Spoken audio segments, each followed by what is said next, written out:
Good morning everyone, this is Kundan sir.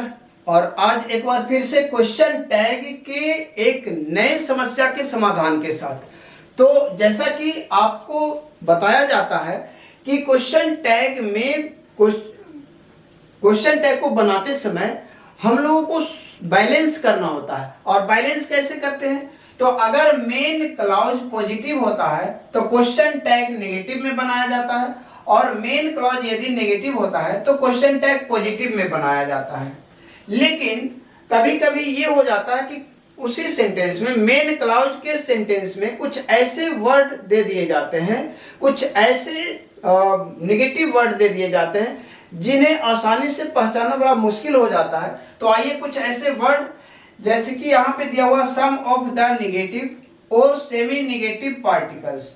तो ये जैसे कि आपको दिया हुआ है यहाँ पे no, none, nothing, never, rarely, barely, hardly, scarcely, seldom, seldom if ever, seldom और नेवर, फ्यू, लिटिल। तो ये कुछ ऐसे वर्ड हैं जो किसी सेंटेंस में आ जाने पर ये उस सेंटेंस को नेगेटिव बना देते हैं। लेकिन एक चीज और, यहाँ पे अगर फ्यू आया तो सेंटेंस को नेगेटिव बना देगा, लिटिल आया तो सेंटेंस को नेगेटिव बना देगा। लेकिन अगर फ्यू के साथ कुछ जुड़ जाए, जैसे a few, the few, very few, तो वो सेंटेंस पॉजिटिव ही रहेगा। कहने का मतलब कि फ्यू अगर आया तो इसके साथ ए या द या वेरी वगैरह कुछ ना आए। तो अगर फ्यू लिटिल है तो सेंटेंस को नेगेटिव बना देगा। लेकिन होता क्या है कि बहुत बार सेंटेंस देखने में नेगेटिव लगता नहीं है, लेकिन नेगेटिव होता है। तो कुछ ऐसे ही वर्ड हैं, आइए देखते हैं, एग्जाम्पल से समझने का कोशिश करते हैं। तो ये क्वेश्चन टैग के बारे में, जैसे कि आपको पहला वीडियो में बताया गया था कि क्वेश्चन टैग के क्वेश्चन को बनाते हैं ABS ट्रिक पर। इसके लिए ट्रिक है ABS 1 2 3। तो आप देख सकते हैं कि पहला क्वेश्चन है nothing is impossible, nothing is impossible. तो पहला काम करना है आपको एक्जुलरी का। तो एक्जुलरी वर्ब के रूप में इज है, तो यहाँ पे हमने लिख दिया इज। और दूसरा काम करना है बैलेंस का, तो बैलेंस कीजिए। अब इसमें नथिंग का प्रयोग किया है, सेंटेंस में नथिंग शब्द आ गया है, सेंटेंस में नथिंग शब्द आ गया तो सेंटेंस हो गया नेगेटिव। अब जब सेंटेंस नेगेटिव है, मेन क्लॉज आपका नेगेटिव है, तो क्वेश्चन टैग पॉजिटिव होना है। तो question tag positive already positive है, उसमें नोट नहीं लगाएंगे तो पॉजिटिव रहेगा। उसके बाद फिर अगला काम करेंगे सब्जेक्ट का। तो सब्जेक्ट के रूप में आया है नथिंग। तो इससे पहले मैंने आपको बताया था कि नथिंग के बदले में क्वेश्चन टैग में जो होगा वो होगा इट। तो इज इट इसका सही जवाब होगा। अगला क्वेश्चन है few people have come, few people have come. तो सबसे पहले तो हम काम करेंगे एक्जुलरी वर्ब का। एक्जुलरी वर्ब के रूप में आया है हैव, तो हम लिख देंगे हैव। और दूसरा काम करेंगे बैलेंस करने का। तो आपका मेन क्लॉज में फ्यू शब्द का प्रयोग हुआ है, डायरेक्टली नोट नहीं दिखाई दे रहा, लेकिन फ्यू शब्द आने से ये सेंटेंस हो गया नेगेटिव। अब सेंटेंस या आपका मेन क्लॉज नेगेटिव हो गया तो क्वेश्चन टैग पॉजिटिव होगा, यानी कि यहाँ पे नोट नहीं लगेगा, तो हैव वैसे ही छोड़ देंगे।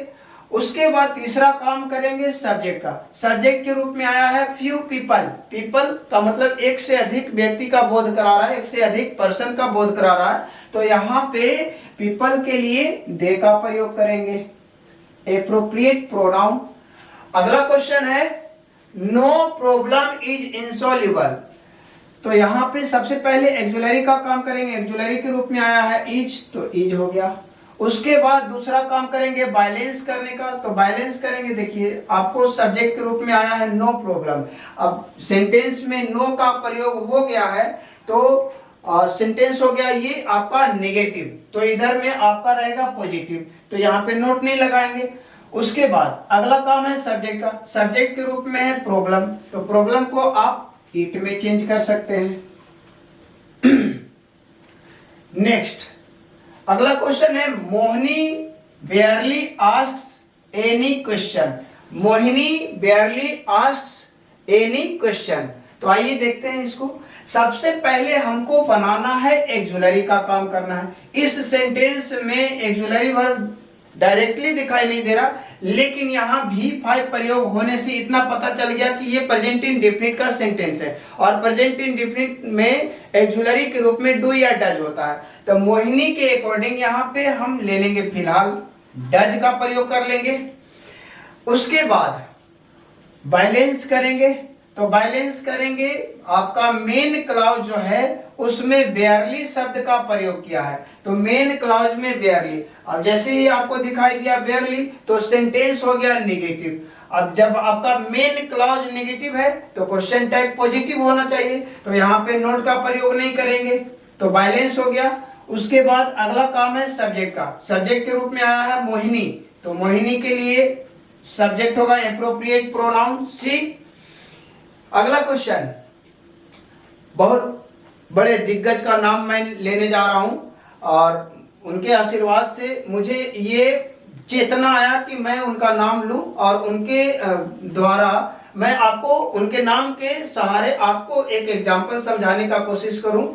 तो आइए देखते हैं। Khan sir seldom if ever hurts anyone. Khan sir seldom if ever hurts anyone.